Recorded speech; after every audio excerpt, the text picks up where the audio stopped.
But the problem, too, though, is that by the time they actually start looking for these girls, all the evidence is gone. Welcome to Books and Banter, a podcast about books. I'm Janine, a library clerk. And I'm Jess, branch admin. And we both work at the Winkler branch of South Central Regional Library. In this podcast, we talk about books with our own twist. We read the first half of the book and predict where it might be going, and then finish reading the book and discuss the second half. There will be snark, there will be spoilers, and depending on the book, there may be references to violence, sex, and other adult topics. So if that's not for you, stop listening now. All right, let's get into this week's book. Okay, today we are reading Highway of Tears, a true story of racism, indifference, and the pursuit of justice for missing and murdered Indigenous women and girls by Jessica McDermid. For decades, Indigenous women and girls have gone missing or been found murdered along an isolated stretch of highway in northwestern British Columbia. The corridor is known as the Highway of Tears, and it has come to symbolize a national crisis. Journalist Jessica McDermid meticulously investigates the devastating effect these tragedies have had on the families of the victims and their communities, and how systemic racism and indifference have created a climate in which Indigenous women and girls are over-policed yet underprotected. McDermid interviews those closest to the victims, mothers and fathers, siblings and friends, and provides an intimate first-hand account of their loss and unflagging fight for justice. Examining the historically fraught social and cultural tensions between settlers and Indigenous peoples in the region, McDermid links these cases to others across Canada, now estimated to number up to 4,000, contextualizing them within a broader examination of the undervaluing of Indigenous lives in the country. Highway of Tears is a piercing exploration of our ongoing failure to provide justice for the victims and a testament to their families and communities' unwavering determination to find it. This book was originally published on November 12th, 2019. Jessica McDermid is a Canadian journalist who has worked across North America and Africa and has reported on human rights and social justice from around the world. She grew up near the Highway of Tears and has been investigating the murders for the past 5 years. Her first book, Highway of Tears, was a finalist for the RBC Taylor Prize and the Hubert Evans Prize and a national bestseller. So, let's talk about the cover because it is quite nice. And the more you stare, the more you see. Yeah, I know. It's like an eye with a tear coming out of it, but there's so much detail in it. And it's one of those that it has so much in it, but there's some designs where you don't see the design as a whole because the individual elements draw the focus, and this doesn't. In a good way. Yeah, like I've looked at this cover a lot already, and I just now realized that around the eye is like a highway and then a train tracks. Yeah. Which I didn't notice. It's the border of the eye itself, and then the eyelashes are actual trees, half tree, half, I'm guessing teepee.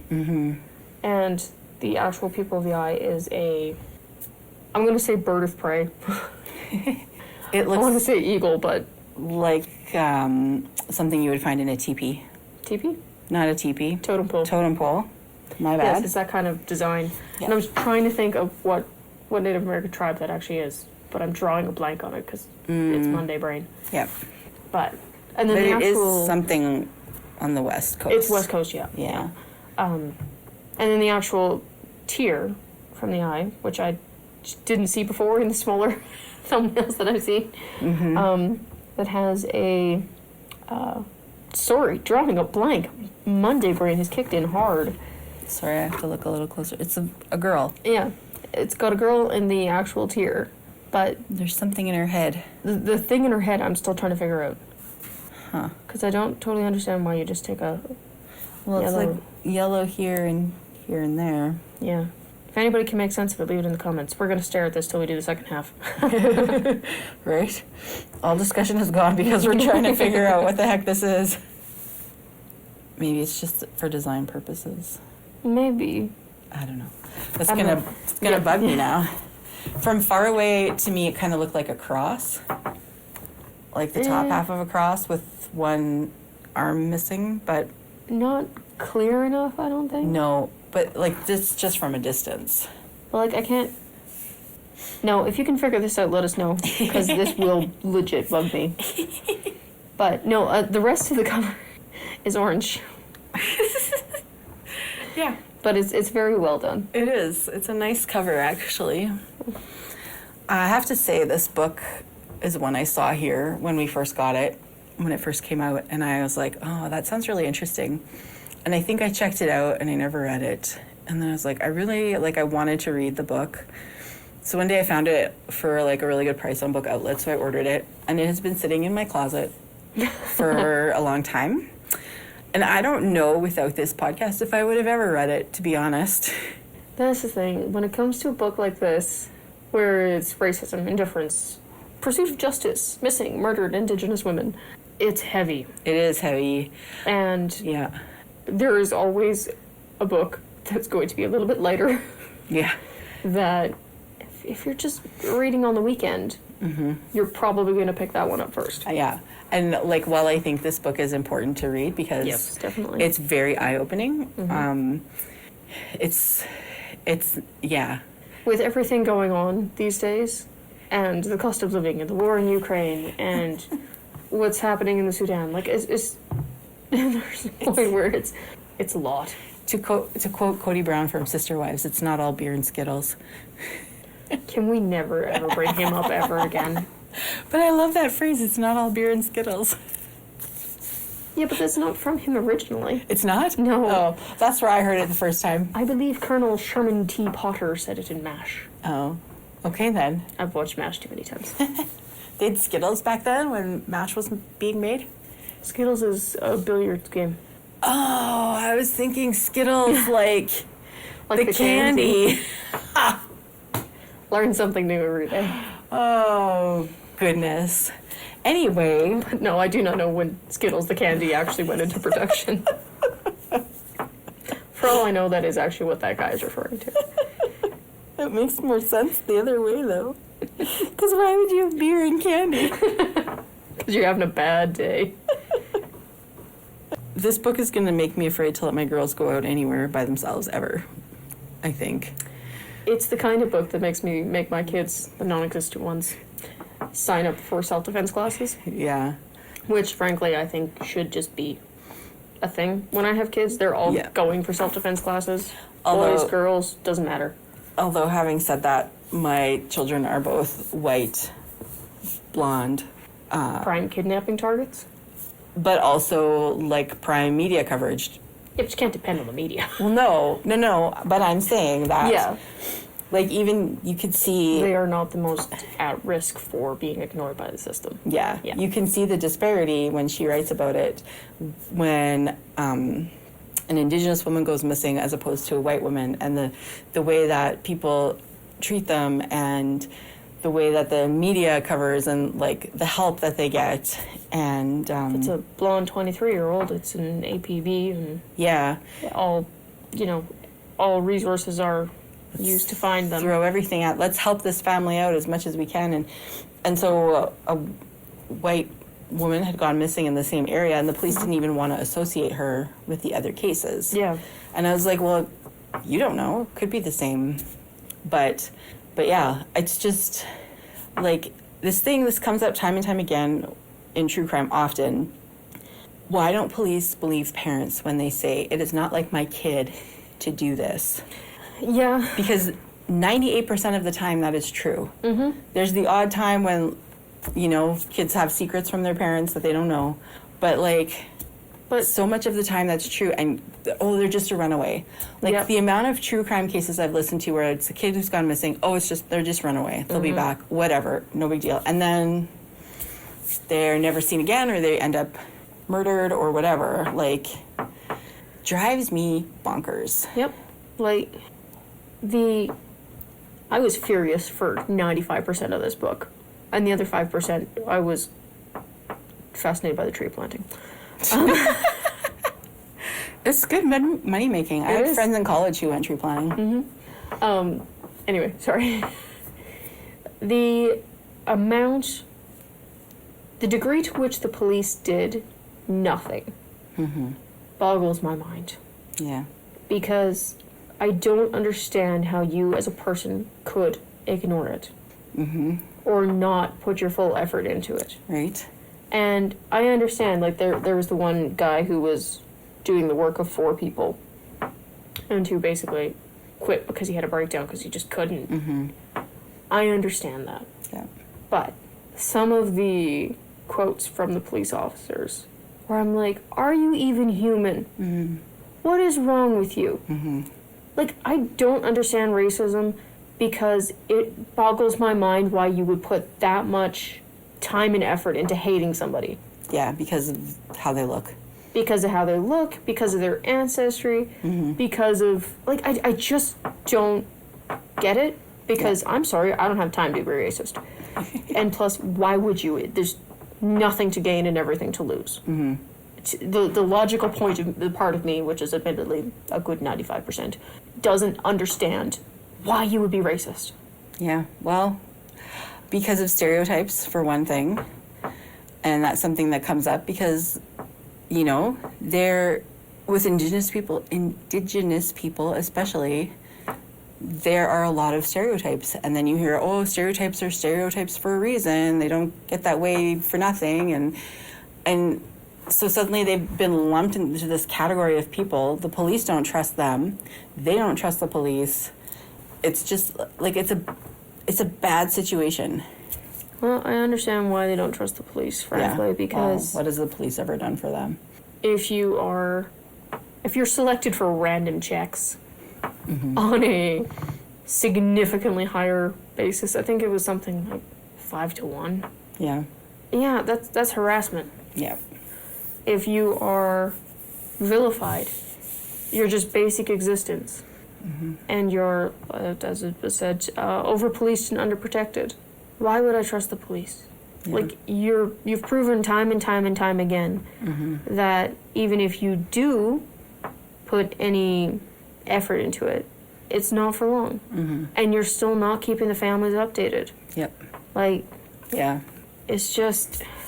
And she references the Robert Pickton case in this book a few times. And that was, like, a huge example. Like, women were going missing. They had him at the top of the suspect list. Yeah. And, like, oh, no, he's fine, whatever. And the only reason they actually got him was because there was a firearms... they went to do a check on illegal firearms or whatever. Yeah. Like, really? I know.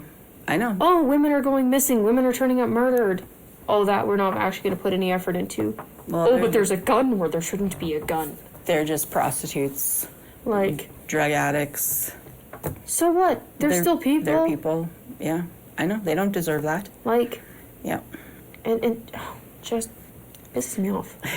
Like, it makes me so mad. It is maddening, and I had a lot of feelings when I was reading this book.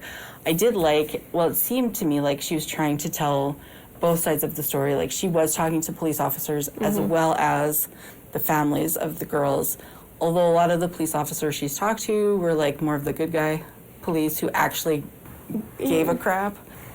So... I'm skeptical, and I am cynical, and I am inherently a negative person. But if an author came to me after I was retired and I was allowed to talk about things, and went, what was your approach to this in this case? Oh, I did everything I could. I worked 26 hours a day, 8 days a week.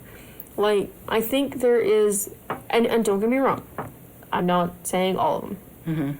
And, like, the guy that was working 4 jobs and just break down. Yes, I believe him.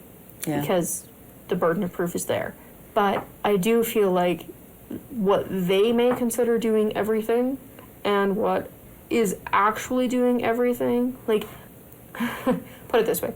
They're doing everything, did everything that we could for the missing 23-year-old white woman versus we did everything that we could for the missing Indigenous woman is very, very different. Yeah. And also, I like the fact that she pointed out that if it's a white person, say 21 and under, they're referred to as kids, children, teens. There was a 14-year-old who went missing, and she was referred to as a woman. Yep. No. Yeah. Like, That's not a woman. That's not a woman. That is a kid. Like, what the hell? Yep. The terminology matters. Like... Yeah. When you say missing women, I would expect, 18 and over. At least. At least. Mm-hmm. It's a 14-year-old girl. Mm-hmm. Like, the judge, was it judge or prosecutor?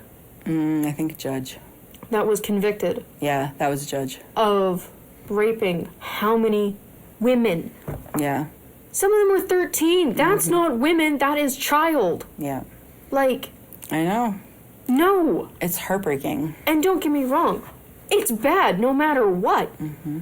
But by saying women, you're going, they had some kind of, I don't want to say responsibility, but they were old enough that they should know how to protect themselves. No, they're 13. Yeah, what does a 13-year-old know about that? They should be discussing their favorite bubblegum flavors and what puppy they want. Yeah. They're 13. Yep. I know. So much of this book was just heartbreaking to me. And the statistics, there was statistic after statistic, which at times it kind of got bogged down in some of those details. It was difficult to read sometimes because it was more reading a report than reading a book. Yeah. But yeah, just frustrating and heartbreaking and like, infuriating. It is. It's so... sometimes I'm just like, I don't even have words for what I'm feeling right now because ugh. And what can you do? Yeah. Like, that's the thing that frustrates me. Because there's not really anything I can do. Yeah. I'm not going to move to BC and try and track down serial killers. That seems like I would be a victim pretty dang quick. Yeah. But the problem, too, though, is that by the time they actually start looking for these girls, all the evidence is gone. Well, that's the thing. Like, a lot of the evidence is either not collected to begin with, or is lost in the bureaucratic process. Or the weather. Or the weather. But, like, with a lot of these, I'm like, when you found the actual body, they didn't say, and granted, they didn't go into the police stuff for that one, but did you check DNA? Yeah. Did you check for prints? Did you check for anything? Like... Yeah. It just... I know. No. It's definitely a difficult read, but eye-opening for sure. Well, it's one of those where, like, the Highway of Tears has come up before. Vancouver, Indigenous women kidnapping and everything has come up before in the whole Robert Picton. Yep, my brain was stuck on Pinkerton. That's the railroad guy. Yeah. And the detectives. Oh, yeah. They're still around, did you know that? The Pinkerton Detective Agency is still around. Really? They're basically strongmen for corporations now, but it's still an entity that exists. There was a book I saw once about, like, female Pinkerton detectives, and I checked it out, but I never read it. It's fascinating. Anywho, with the Robert Picton case, it came up quite a bit, but considering that was how many years ago, it's frustrating that it's still such an issue. And I'm sorry, but they're like, oh, we don't think it's a serial killer. Really? Well, it might be. It might not be. It might not be. Maybe. But the chances are pretty high. Like... Yeah. Just the unwillingness to follow that line of questioning where I'm like, I understand, I am not a police professional. Shocking, I know. But there's a point where I'm like, you have many women of the same basic profile in terms of age, Indigenous, vulnerable, going missing in the same area in a pretty close time period. Yeah. Yeah. Maybe check into it. Yeah. I know. Like, and I don't remember, I don't know if you remember, was there even a suspect in any of these cases? I want to say for one of them, her boyfriend. I think it's the second case that they talked about. Okay. Her boyfriend had been recently released or previously had a violent charge of some kind. Right. So they suspected him. But as far as I recall, he had an alibi and they just went, Yeah. But there wasn't really any, like, good suspects No. in any of these cases. Nothing that was pursued with any degree to, like, I don't know. It's just Yeah. infuriating. Yeah, it really is. And weirdly enough, highlights the reasons why public transit is such a necessary thing. Yeah, Like, there's so much hitchhiking in this book. the amount of hitchhiking I was expecting. Psychics. The amount of psychics in this book. Right? Where the number of times they went, the psychic thought of this and had this and this clue, but it turned out to be nothing. And I'm just going, Yes, yeah, because they're a psychic. I know. Such a... Like, Yeah. it's just, I understand that in that kind of situation, oftentimes people will grab anything, any Oh, hope, yeah. any shred that could possibly be something. But it is a psychic. Yeah. Like, I mean, believe what you want to believe, but statistics are not in your favor there. Yep. Yeah, no, it's kind of crazy. But the hitchhiking, to me, just like I remember when I was a kid, I think we picked up hitchhikers once or twice when we would be driving. We'd never do that now, ever. No. But my, Although that being said, we now have Uber. yeah, Where it's, you summon a stranger and then you get into their car. right? That's, yeah. I've never Ubered. No, that's not true. We Ubered to the airport when we were in Texas. But then there was like 5 of us. Was there 5? 4. Nope, there was 5 of us in the Uber. And so it was okay, like safety in numbers, right? But yeah, otherwise I've never Ubered. Anyway, somebody that I know had some relatives who routinely hitchhiked to get places back in the 90s. Like that was, I don't think they owned cars, they just hitchhiked everywhere they went. And I was like, what a way to live. I just couldn't do it. I like my cars. I like knowing that I have a way to get where I want to go, and I'm not relying on a random stranger to pick me up. But yeah, that always fascinated me about these people. There was like brothers, and I think there was 3 brothers, at least 2 of them routinely hitchhiked places. See, it's one of those things where I'm not saying I would never pick up a hitchhiker, because it depends entirely on the situation. If I saw you on the side of the road and it's minus 30, I'm taking my chances. Okay. I can't live with that on my conscience. Stab me if you want to, but at least my conscience will be clean. But what? As long as your conscience is clean, you might be dead, but... Well, at least they'll know that person isn't dead on the side of the highway of hypothermia. No, but you'll be dead on the side of the highway of a stab wound. Yes, but that was the risk I was willing to take. I don't know if their car broke down or, their previous hitchhiker person kicked them out. Like, I don't know. That's good of you. I would rather go that route than worry if they're going to be okay or not. I know. It's, yeah. And honestly, if it's a woman on the side of the highway, I'd probably stop anyway. Yeah. I'm not saying we're not capable of committing crimes, because we are. But I would rather a woman pick up another woman than a man pick up another woman, just based on comfort level. True. And if it goes without saying that if it's a kid, I'm stopping to make sure you're okay. Am I weird? I don't know. It's Manitoba. It's cold. True. And I'm not a creep. I know I'm not a creep. Well, I know that you're not. I do have a knife in the glove box and duct tape. You never know. My car's broken down. For somebody so cynical, I would feel like you would be the one who would say, heck no, I'm not picking up a hitchhiker. Whereas I would be like, oh yeah, it's fine because I'm so naive. Right? And I don't know. I don't know. See, the thing is, my dad will pick up a hitchhiker, no problem. Yeah. He routinely drives around just exploring areas because, old things fascinate him. A couple summers ago, he went up to, I think, Riding Mountain. And on the way, there was a girl whose car had broken down. So he stopped and hey, do you need to call anybody or whatever? She's like, I can't get hold of anybody. I need to go to Brandon. So I'm like, oh, hop in. I'll drive you to Brandon. I'm like, bless your heart, honey. My dad. You're so innocent. Because I don't think he considers the fact that women can be criminals. And, like, don't get me wrong, I would probably pick them up, but I wouldn't exactly be comfortable. Yeah. And I don't think I'd drive them all the way to Brandon. From Riding Mountain?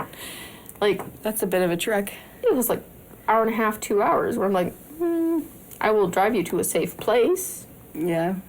so you're not sitting on the side of the highway, but when, like, multiple times, like, all the time, if there's somebody broke down on the side of the road, we stop. Yeah. So, I don't know. I know. I'm used to it in a way, and I don't know. Well, If it was my kid, I would rather a woman pick them up than a guy. Just yeah. Well, we had probability of the odds there. my friend and I had gone to Regina to visit our other friend years ago, and when we were coming back, we had some car trouble, so we were able to pull into a gas station. She was on the phone with her dad. I was on the phone with my husband. And we were trying to, like, figure it out, and there was a man there, and he started, like, he helped us, and he said to us, if this was my wife, I would want somebody to help her, which we appreciated. And it was at a public place, like at a gas station, so there was other people around. It wasn't like... Side of the highway. Yeah. And I wasn't alone. Mm-hmm. That's the thing, I think, is if I'm alone, I don't know. This has turned into a really long conversation about Hitchhiker. Yes, it really has. Which is nothing really to do with the book, except that the girls hitchhike a lot. Mm-hmm. But there's no public transit, so what are you going to do? And a lot of this was in, like, the 90s. Yeah.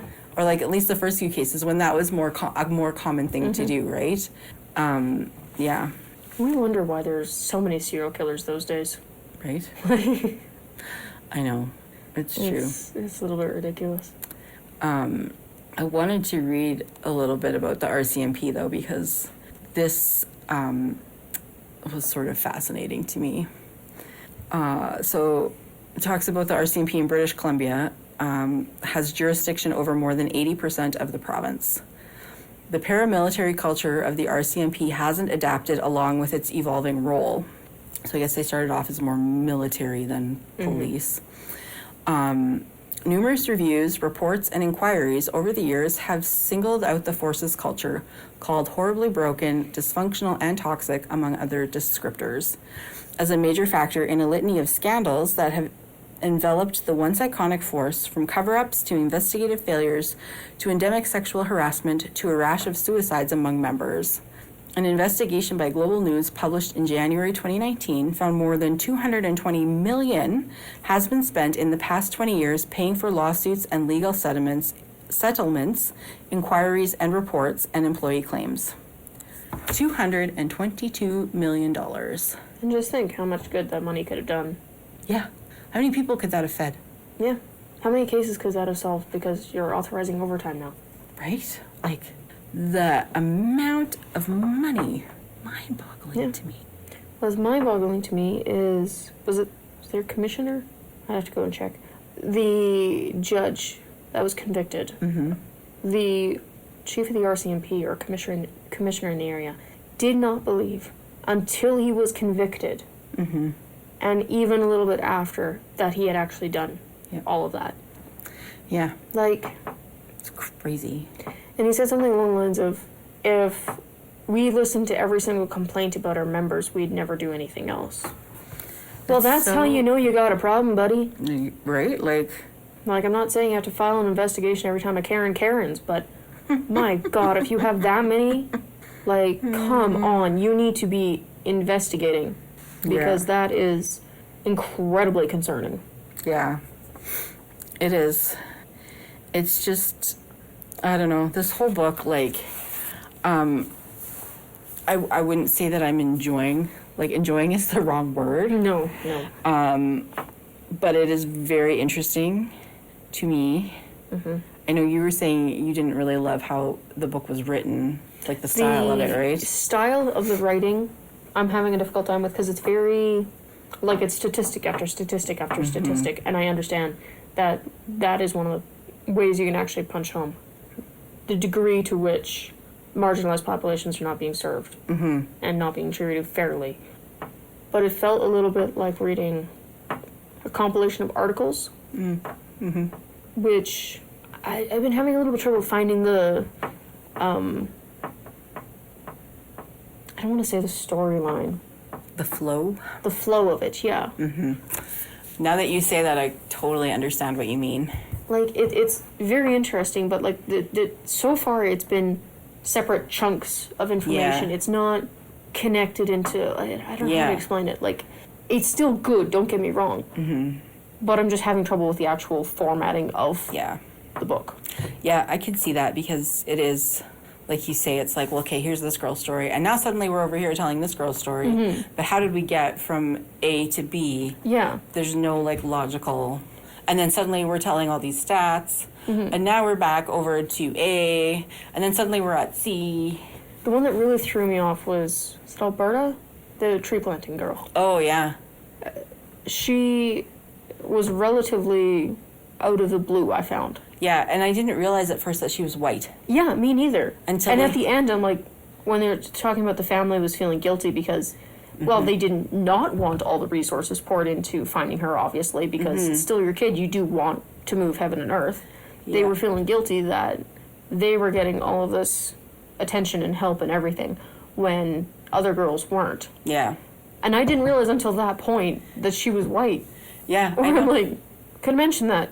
At first I was like, oh, look at that. They're they gave them a place to stay. They're giving them food. Like, they're, like, pouring all these resources into it. And I was like, well, that's a switch. And then I was like, wait a second. She's white. Yeah.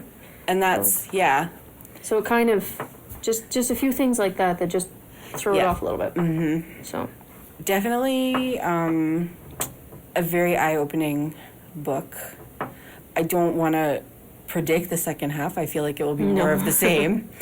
And I don't think there's suddenly going to be like, oh, we found the guys. No, I don't. As far as I know, there has been no conclusion to these cases, which is unfortunate, to say the least. But I think the second half will be more of the same. It's hard. Like, I can't read too much of this at one time, or I just feel depressed. Well, reading that one and Crow Mary at the same time was on the one hand an excellent idea, and on the other hand, a crappy idea. Because I read Crow Mary first. And it's a celebration in a lot of ways of an indigenous culture, especially the first part. Yeah. Where these are their customs, these are, their traditions, and the way they live, and their family, and their dynamic, and everything. Which then followed by, white settlers being, words I'm not allowed to say on the podcast. Yes. And it kind of starts into, well, the white man is here, stuff goes downhill. But still, seeing the way they used to live before we showed up and wrecked everything. It's really hard to follow that with Highway of Tears. Yeah. Where it talks about the fact they weren't allowed to vote, the residential schools, the treaty agreements, the loss of land, like just the complete dismantling and decimation of their lives. Yeah. That's why it's so much more depressing if you read them in that direction. That's why I read them in the other order, because I knew that this book would be the harder read of the two. And so I'm like, I'm going to get that out of the way first. I think it will be interesting, not good, but it will be the harder read of the two. So usually that's how, when we're reading multiple books at a time, I'm like, I got to get the ones that I'm looking forward to the most, I save till the end. Usually that's what I do, but this one I'm like, no, I have to read it in chronological order. Oh, okay. Chronological order is not accurate. It's completely different authors. One's fiction, one's not fiction, Right. But starting in 1860 something till current day. No. To me, it kind of flowed a little bit better. I don't know. I think going backwards, I would have just been depressed during Crow Mary, because it's like, well, yeah, you could be good now, but look what's going to happen 20 years down the road. So how are you going to read the second half? Which order? Probably the same way, where I do Crow Mary first and then Highway of Tears. Nope, not going to do it. Oh, yeah. It's an important book. It is. I think so. But it's one of those books that you wish you never had to read, and you wish there was never a need for it to be written. Right? I mean... And seriously, we're Canada. We can do better than this. Right? Like, just And disappointed with us. it's not that I didn't know about this, but when you put a face to it, it changes things. And when you hear the stories, like, sure, there could be, like, you could tell me that there's, like, 400 missing and murdered Indigenous women out there. But when the numbers are so big, it starts to lose the individual impact. Right? But when you start reading the stories and, oh, they were just a normal girl and they had these dreams and aspirations and, like, sure, maybe they were in trouble, but they were trying to turn their life around. And ultimately, they're like 14. I know. I'm like, They had their whole lives ahead of them. you're a teenager. Turning your life around.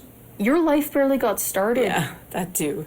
Like, turning it around always seems a little bit extreme in terms of... When you're talking. I expect, like, 35, been in prison 3 times, I really turned my life around. Not, I was 14. Yeah. Like, But, you know. 14-year-olds rebel, it's kind of in the job description. Yeah, but yeah, once you start putting a face to it and hearing the stories of the families, it changes things. It does. In a way that I did not expect. It's kind of like, I don't know if you know, in Winnipeg, when you're driving from downtown to, like, Polo Park Mall, there's a bridge, and it's painted with faces of girls who have gone missing. I don't think I've seen that one. You maybe have and have not. It's just, like, right before Polo Park Mall. It's like a little underpass. Anyway. I don't remember it. I'll keep an eye out next time I go to Winnipeg. It's got faces of missing girls on it and their names and ages. And, like, you see that, but you're like, that's just a face on a bridge. You know, like, I think, too, because this is not, I don't know. Sometimes when I was reading this, I felt guilty for not caring about this more earlier, because it's not my... It's not local. It's not people I know. It's like, I don't know, but I think, so far, I think everybody should read this book. Yes. It's very, yeah. It's important to... It's one of those things where I feel bad, because if I were to disappear, there'd be more effort put into finding me. And I'm not worth more than the person over there. No. Probably less, actually. Like... I don't think one person is worth more than another, ever. Me versus, like, a young mother who's got a kid depending on her, yes, I'm worth less. Put the effort into finding her. I don't have a kid. No, but you have a family. You're important to somebody. Yeah, but not a kid. Like, I'm sorry, statistically speaking. There's more impact by her going missing than there is by me going missing. That being said, I'm not saying that we shouldn't be looking for women that don't have children. Right. But it's that knowing that there'd be more effort for me than there would be for the person right over there based on skin color and that alone. It makes you feel bad. Yeah. And it's not that I wouldn't want people looking for me. No, definitely do. But I want them to be looked for as well. Yeah. And it shouldn't be, like, there shouldn't be that discrimination. It should never be an issue. This should never even be something that we're discussing. Right. Like... And we should not be spending hundreds of millions of dollars for investigating the crimes of the RCMP. They're not supposed to be committing crimes. That's step one. And the crime should not be then covered up.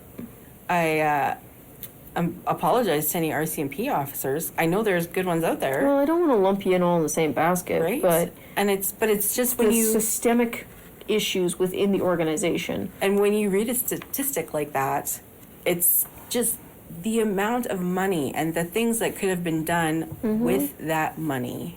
Like, it's unnecessary waste. Completely and totally. I don't want to bash the RCMP. I appreciate police officers, RCMP, they are needed. I appreciate the good ones. I'd like to kick the bad ones in the shins. Right. But I think it does also speak of the fact that a complete reboot of the system is necessary. Yeah. Because the old ways of doing things aren't relevant anymore. No. They're harmful. Yeah. Not that they were ever great to begin with, but they were talking about the, oftentimes there's more focus on we have to work the case, not keep the family updated. no, you do need to keep the family updated. Yep. Like, that's part and parcel of the job.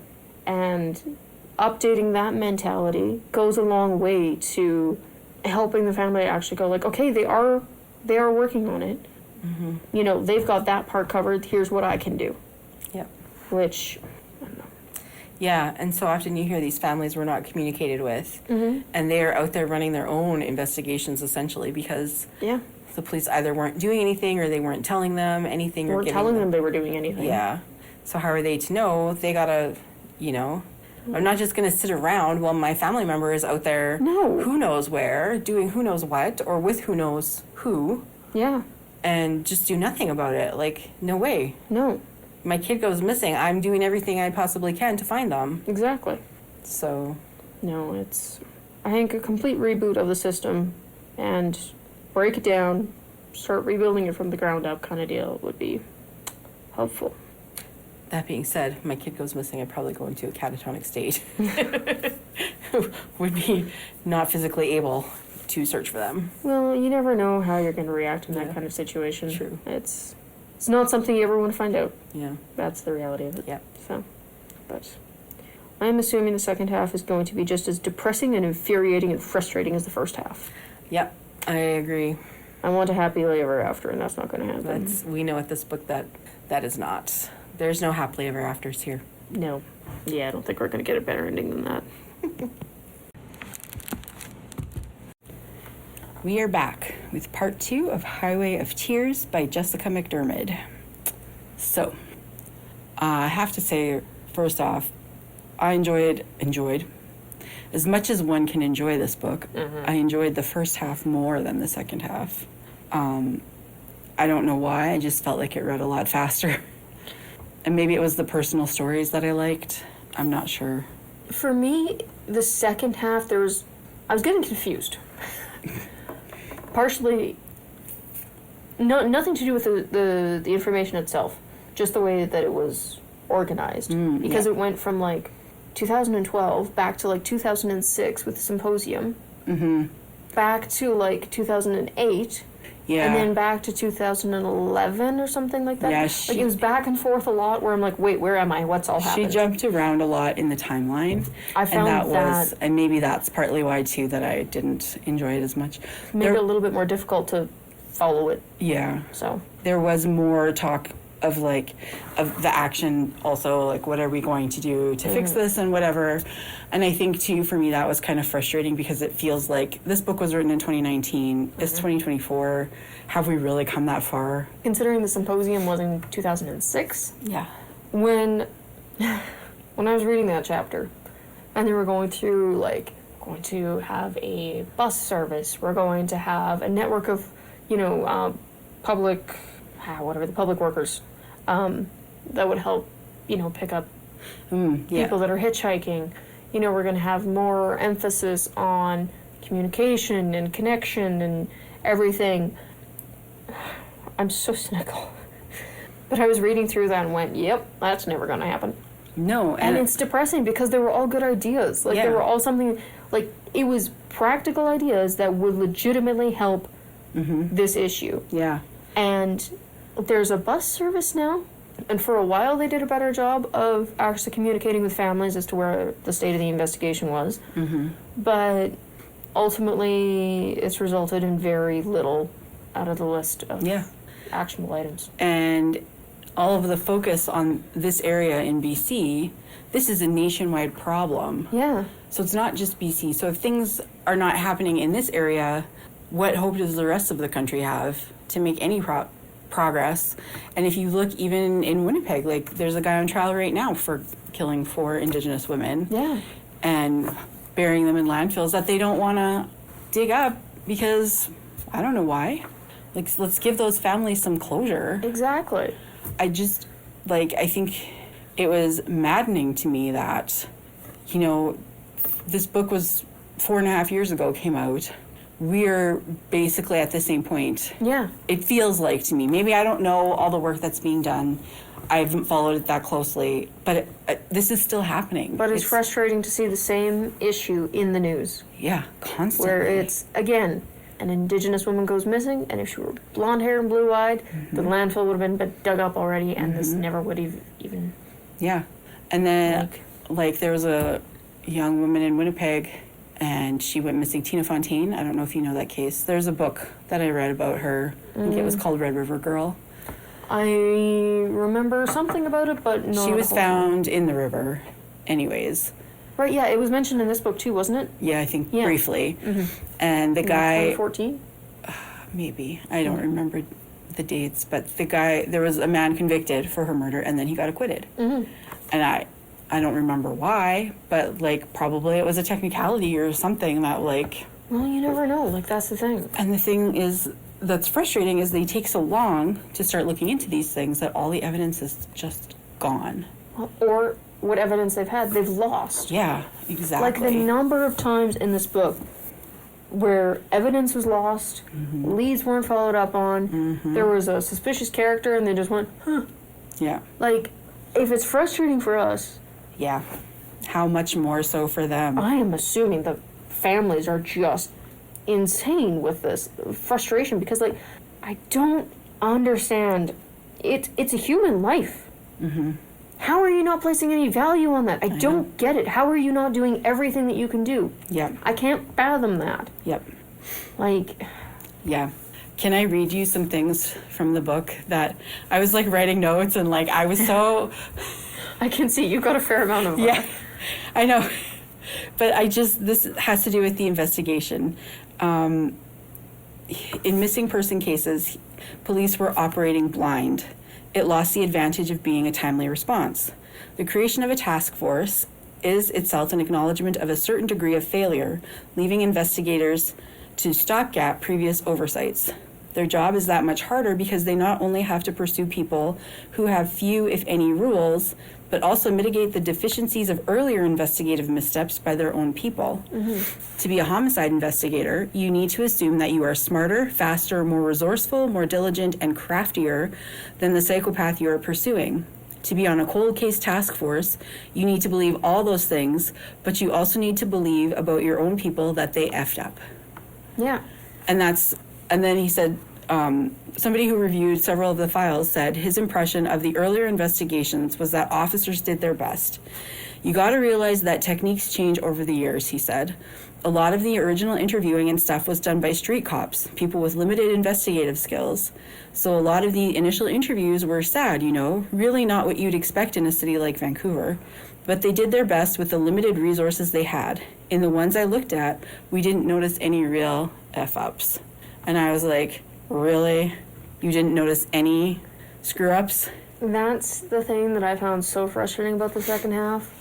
Especially when it was like what was the big task force? Oh, yeah, that's... E-something. That EPANA. EPANA, yeah. Yeah, that's what this is talking about. When the main guy in charge was like, oh, no, we did everything we could, everybody kind of tried and yada yada, where I'm like, yeah, that is not good enough. Yeah. Excuses after the fact saying we really, really tried our hardest is not good enough. Because we've seen you try your hardest. Yeah. We've seen you try your hardest with Nicole, with whoever the other girl was in the first half. Also blonde hair, blue-eyed. We've seen what your hardest is. Yeah. And you haven't even broken a sweat. Yeah. With these cases, seriously don't. Like, I understand, it's easier if there's a murder scene. It gives you way more evidence to start with. But you're not even trying. Yeah. Like, you're not taking the family seriously when they say this is not normal, they've gone missing. That's step one where you're failing. Yeah. Oh, they just ran away. You cannot assume everybody runs away. No, you cannot. And even if that's so, you don't know what's going to happen to them when they run away. Shouldn't we be looking for runaways too? We should be looking for runaways too. Like, they're not like, you didn't want to be here, bye. You're 12, it should be fine. Yeah, right? Like, you know how to take care of yourself in the big bad world. You should be looking for runaways. A lot of these girls that were like, they're runaways, they were 14, 15. Yeah. I'm sorry, I don't care if my 14 or 15-year-old runs away. You still need to find them. Yes, if my 15-year-old runs away, I am going after her. And she's coming home. Like, it doesn't give you a free pass to not investigate. Yeah. to not take tips seriously. The number of tips that weren't followed up on. Yeah. Like, the amount of evidence. A blood-stained shirt. Yeah. Gone. Yeah. Do you want to have been great to have? Some DNA evidence? Mm-hmm. I know. Like, just the... Yeah. You are not trying your hardest. I am aware that it's a small detachment, small area, police station, small task force, whatever. But you're not even doing the basics. Yeah. And when, after the symposium, one of the things that they actually had accomplished was a form so that all of the information is collected and we actually get everything that we need and nobody forgets to answer or ask any questions, where I'm like, it took 9 women for you to figure out that you needed a form? Right? Like, I know. What the heck? Yeah. Like, seriously? Yeah. Do you know how many women it's taken? How many people have had to die so that we figured out that we needed a form for something? 0. Right. Do you know how many should be? 0. Exactly. How many white women would have taken? 0. 1 maybe. But, so they addressed the small police force thing. I'm going to read a little more if that's okay. Steve won't criticize officers working in small detachments where they are responsible not just for a major investigation, a missing or murdered person, but everything else too. They do the best they can, he said, but they lack specialized training and experience, staff, and time. Small communities are often slow to get off the mark because they don't have the same amount of resources that they can spend on a murder investigation, he explained.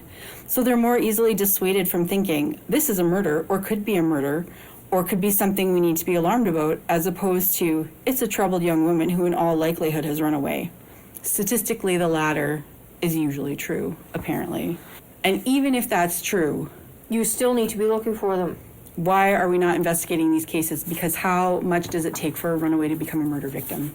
Well, the majority of the, I do not even want to say women, girls, Yeah. children in this book that were over 18, where it's like, okay, you are a grown adult. You are allowed to make your own decisions. You are allowed to go wherever you want without telling anybody where you're going. Yeah. There was one, maybe?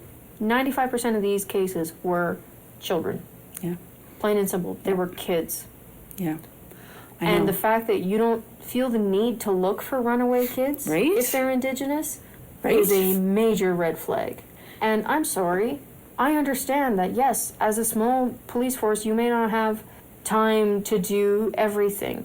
However, how do you not know how to question a suspect or follow up on a basic lead? Yeah. Like- I don't know what kind of police training that they get, but I assume If it's not included, it dang well should be. should be. Like, I don't know. What are they teaching you then? This is a doggy. He is fun. Like, sometimes doggies smell fun. Funny thing, follow doggy. Like, that's the canine training. Like, I know. But, like, how, like, I'm sorry. I'm a civilian. I have had 0 police training at all. Pretty sure I could collect some evidence and it'd be okay. Pretty sure I could file that evidence so it doesn't get lost. Well, and I know that, like, the Winkler Police Force, they have to go through a training program before they can work on the force. Yeah. And I assume they teach all of those skills.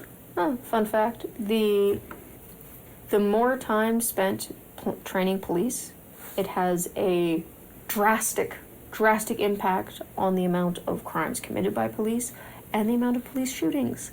The fact that there's some 3 and 6 month courses to become a police officer in some countries, states, is frankly shameful. Yeah. I want to say this one is about a year, I think. I could be wrong. I don't understand why you have to train for how many years to be a teacher? 4 or 5. 5 minimum? But I can have a gun and arrest people in a year? I can tell you that part of the training is getting tasered. Yes, yes. I've seen a few of those training videos. Yep. It is a little funny. It makes me happy. Come on. But, like, there are some good police Don't get officers me wrong. out there. There are good police officers out there. I don't want to, Yeah. nay all the police. But I'm sorry, you're missing the basics here. Do a few less traffic stops. worry a little less about speeding tickets, and let's focus on the murder thing. Like, in order of priority, terrorist attack, murder, kidnapping, the R word I can't say on YouTube, and I think we said it in the first half, and runaways and everything. I was like, murder's your big one. Mm-hmm. And hey, there's multiple murders. It really, really, really should be your top priority. Right? And I get that most small towns don't deal with a lot of murder. Having grown up in a small town, this is a relatively small city where we are right now, there's not a lot of murder here. No. So you don't have the experience, call somebody to help you. Well, that's where the RCMP should go, hey, you got a murder, okay, here's... Yeah, something. Something needs to be done. There is also a comment here, this made me really angry. I'm confident that no murderer went free because the investigation wasn't done properly. To which I wrote in my book, that's pretty confident. That is deluded. Yeah. And I just was like, are you kidding? Like, you can't be that confident. There's no way. There's no way. How can you be that confident? Oh, just... Yeah, that comment made me... Yeah. My blood pressure... Put it this way. Somebody should read this book while wearing a blood pressure monitor. Because, oh my word. Right? I know. I was happy that I had my own copy so I could, like, write in it and, like, make notes and exclamations. My 15-year-old was very upset. She was like, Mom, we don't vandalize our books. And I'm like, sometimes we do. And she says, no. Mommy does. Back off. Yeah, right? I'm like, as a librarian, I should know better. However, I maintain that if it's your own book and you purchased a copy, you can do with that book what you will. Yes. Because I think there's a certain charm to a well-used book. Yeah. That has notations and thoughts in the margins. Yeah. I think there's a certain charm to that. It adds life and a story to the book outside of the story that the book's actually telling. And I like my books to look like they've been read. Yeah. I mean, sometimes I want them to look nice and pristine, but other times I'm like, I want this to look like I read it, that I enjoyed it, that I was, like, into it. I don't want my bookshelf to look like a bookstore. Yeah.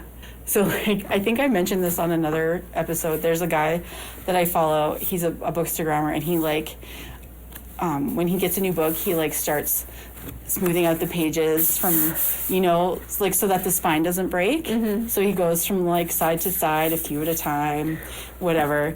And I'm like... I remember learning that when I was taking my library tech, that's what you should do when you get new books in the library, which we don't do because who has time for that? Yeah. But then there's another guy who I follow who also follows this guy, like they follow each other, whatever. And he makes it sound like a round and round park. Yes, it is. Like a couple of very confused ducks. Whatever. He gets on there and he's like got this book and he just cracks the spine in like so many places, and he's got like he designed a shirt that says Spine Breaker on it, and like and it's kind of funny to watch the two. But anyways, that's really an aside. It has nothing to do with this book. This book was very eye-opening for me, but it was also not easy to read. No. Because I will never be able to fully understand what these families have gone through. No. Because I am a white woman, not quite blonde hair, blue eyes. You know, like my children, blonde hair, blue-eyed girls, you know, if they go missing, it will be a completely different story. And you're also in a small town where if a kid goes missing, it's an all points bulletin immediately. Yes, exactly. And people will come out to help you. Like, you know that there's a community here that will... Like, a boy's bike got hit by a car and it's front page news. I can only assume it was because of bicycle safety or something. Well, and, you know, like... very, very minor in comparison to this. Yes. Yeah. So... And you know... If a child goes missing, it is... Yeah. Everybody and their dog is out there, quite literally. Yes. Well, even like a few years ago, a young man, I don't know if he was even in his early 20s, late teens, went missing. People, like, so many people were out there searching for him for days, because that's what we do here, right? And that's just the nature of this. That's what we like to think we do here. Yeah, okay. But that's the nature of it. Do we know if Indigenous women have gone missing in this area? Do we know? But I'm not necessarily saying that same thing would happen for an Indigenous woman. That's the thing. But I'm saying if my child would go missing, I know that there's a community of people who would be out there helping us find her. Yeah, we're very spoiled in that regard. Yeah.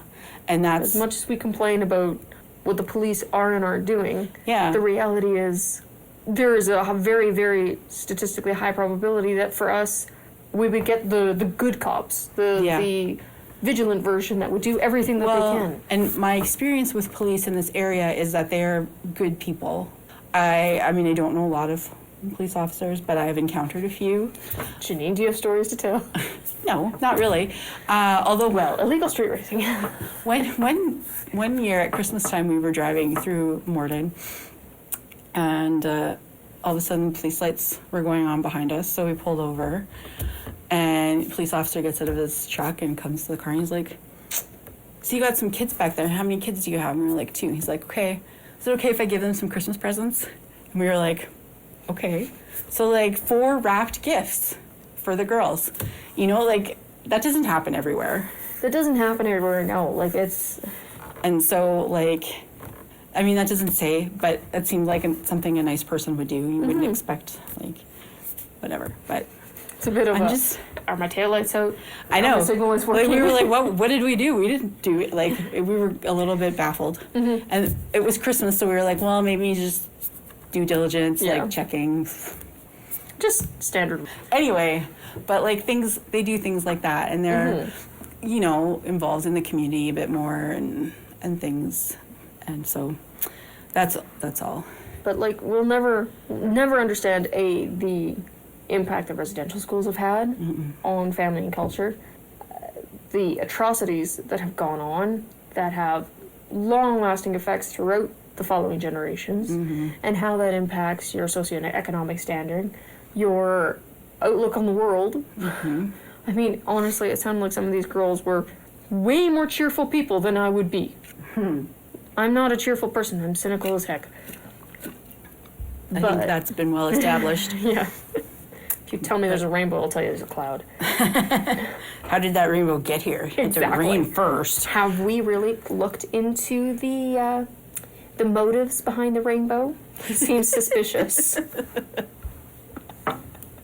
Just out here wrecking rainbows for everyone. Yeah, but no, it's... there is no way we can understand. Yeah. At all. No. Not even close. Not even, like, we're frustrated, yes. We're annoyed, yes. But there's no way that we could ever know what it's like. I know. To be ignored, to be marginalized, to be vilified just by the fact that you're Indigenous. To be brushed aside like you don't matter. My heart aches for those mothers who have had no closure. Oh, their daughters have never been found. I just, ugh. I don't understand how you don't just spend all day screaming. I know. Well, lots of them, like, start drinking, and then they just drink their life away because that's how they cope. Yeah. Right? Like, we heard that a few times in this book. Like, they just, how do you... And to then be vilified for the way that you're coping with your child being abducted and murdered. Yeah, exactly. Like... Or missing and having no idea where they are. Yeah. Are they still alive? Are they out there somewhere? Are they trapped? Were they, you know, like, what's the word I'm looking for? Trafficked. Yeah. You know? Exactly. That's always an option. Probably in this case not, but you never know. You never know, though. Right? Like, but that's the thing, you don't know. No, and I feel like if you don't know, if they're missing, there's always just that teeny bit of hope. But having that little bit of hope is hard. Sometimes worse than knowing for sure. Yeah, because you're just always waiting. And how do you move on with your life when you're just stuck in that, like, well, like, I can't move away from this place because what if they come back and then I'm not here, and how will they find me? Exactly. And so I can't do that, but I can't stay here because this place is filled with memories of my loved one, and you're just stuck in limbo. Yeah. I just, do I think people should read this book? Yes, but also trigger warning for people that this is a difficult It is not an easy book. It's not easy book. If you have had experience with these sorts of things, just beware. But still read the book, because Yeah. it is staggering, Yeah. the difference in policing Mm-hmm. and the difference in resources. Yeah. And And it's yeah, the way that depressing. I had hoped we were better than this. I didn't think we were, but I'd hoped we were better than this. Yeah. But yeah, I mean, I hate to recommend such a depressing book, but No, but it's a book that education is important. mm-hmm. And it's important especially in the uncomfortable topics. Yeah. It is how you keep from getting complacent Yep. and that slow slide into racism that tends to happen with old age. Yeah. And I think too, it's made me more sympathetic to this issue. In the past, probably I've had certain biases and judgments. And yeah, I'm definitely a lot more sympathetic now. Well, I think it's one of those things where if you don't confront the uncomfortable things in the world and your place in them, there's a point where I'm like, you don't get to then make a decision. Yeah. Like, don't get me wrong, I understand that watching the news these days is depressing as heck. But it is important to know what's going on. Yeah. It is important to know about the Israel-Hamas war. It is important that Putin just re-elected himself for the 5th term. Yeah. Some of those election facts where that was concerned were staggering to me. Right? It's couldn't believe it. important that Xi Jinping has essentially done the same thing where he's removed term limits in China. It's important to realize that Thailand and China aren't on the best of terms, and that affects our lives. It is important to know that Indigenous women are going missing. Yeah.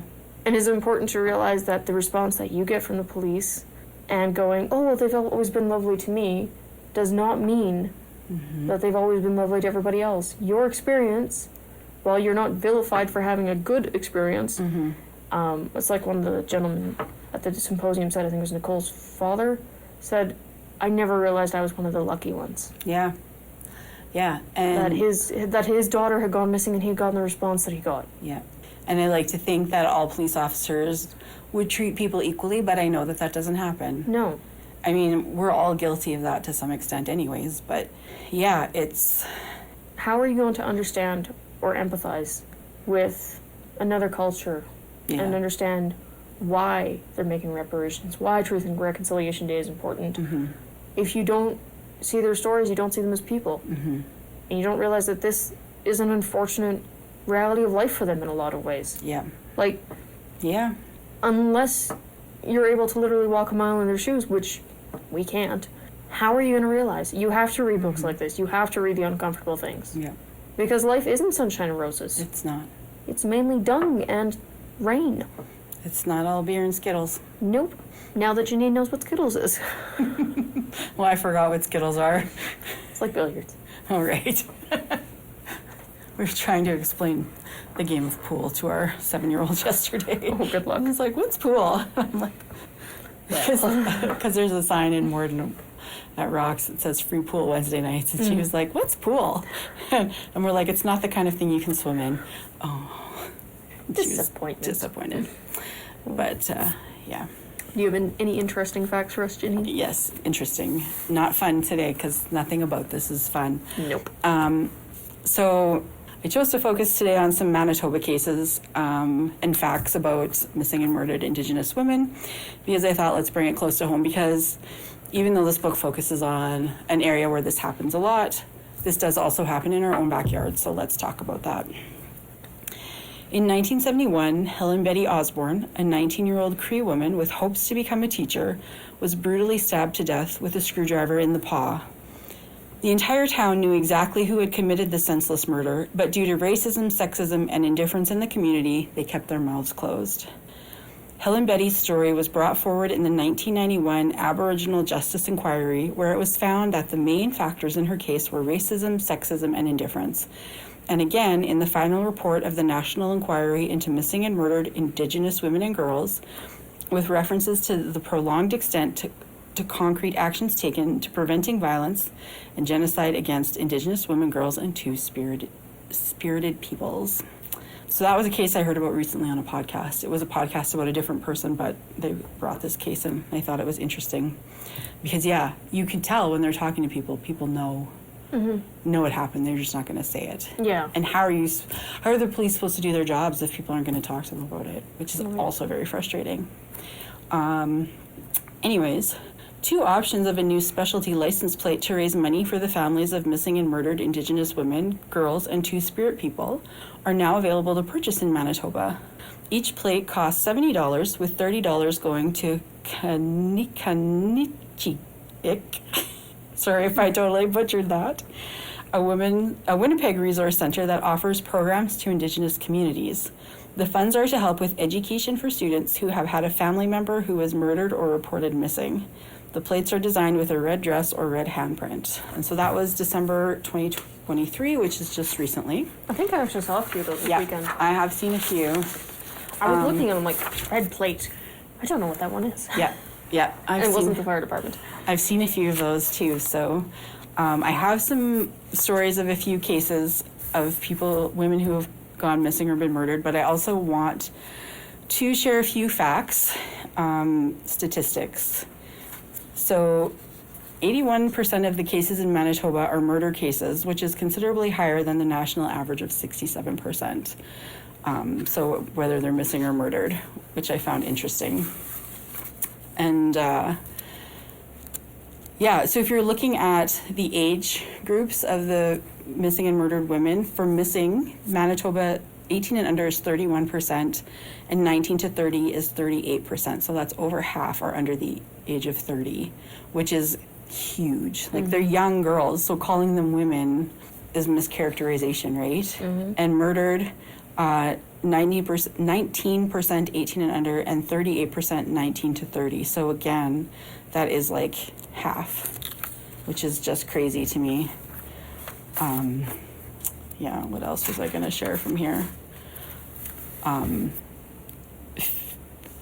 Almost half of the cases remain unsolved in Manitoba.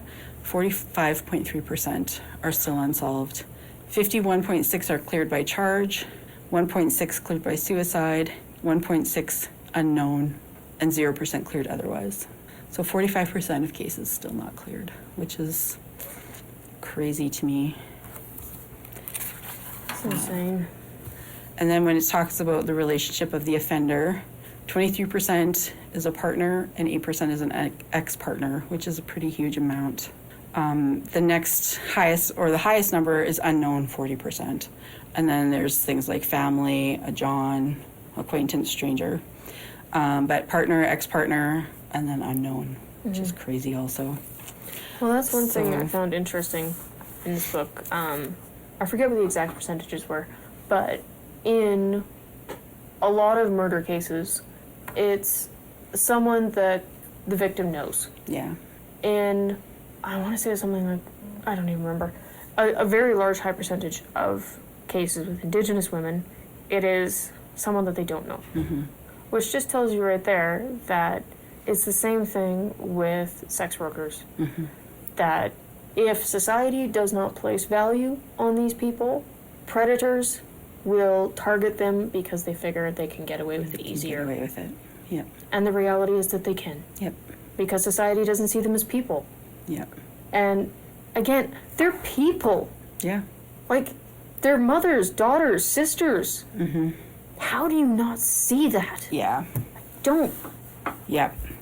So these statistics that I just shared came from the Native Women's Association of Canada, and it says they've gathered information about 79 cases of missing and murdered Aboriginal women and girls in Manitoba. This accounts for 14% of all the cases in the NWAC's database. To date, British Columbia has the most known cases, representing 28%, and Alberta follows with 16%. So Manitoba's not far behind. And our population, I feel like, is a lot smaller than those two provinces. So, that's just where that... I'm not sure if it still is, but wasn't for a while Winnipeg the murder capital of Canada? Yeah, I think so. And so I'm going to share a few stories now that I found about some girls who have gone missing. The oldest one is 20, so Cherise Houle. Cherise Diane Marie Houle, 17, had plans to change her lifestyle to raise her 18-month-old son in a healthy environment.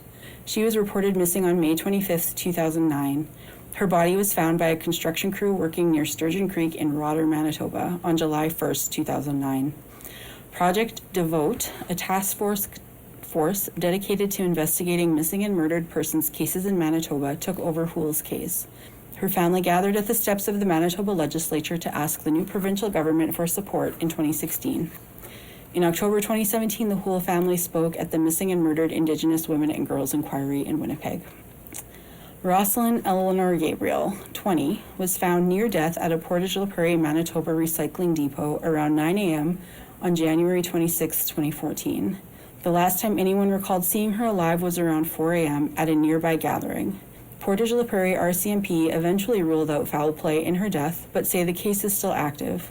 Joyce Gabriel strongly believes her daughter was dropped off at the depot by a car or a taxi, as there was a raging blizzard that night, and it doesn't make sense that she would walk out into the storm alone. She says she felt police determined no foul play too quickly and failed to gather key evidence until the family urged them to do so. We had to lead the investigation, she said. We had to ask them to get the surveillance of all the other businesses. They didn't.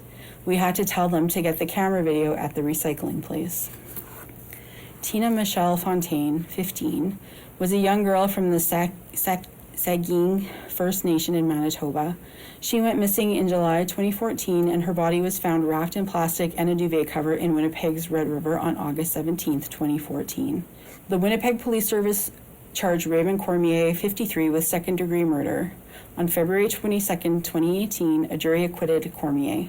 A month after the trial ended, Crown prosecutors decided they will not appeal the case. So that's the one that I was talking about earlier, the book Red River Girl, which was very interesting.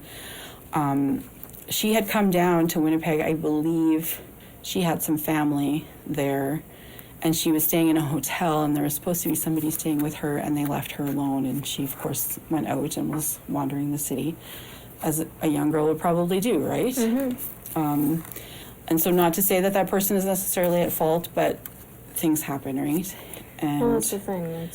It's just a sad case. You don't monitor your 15-year-old at all times. No, I don't. But I'm usually in the house with her at nighttime. Mm-hmm. but it's, But you can't grab supper or something. Yeah.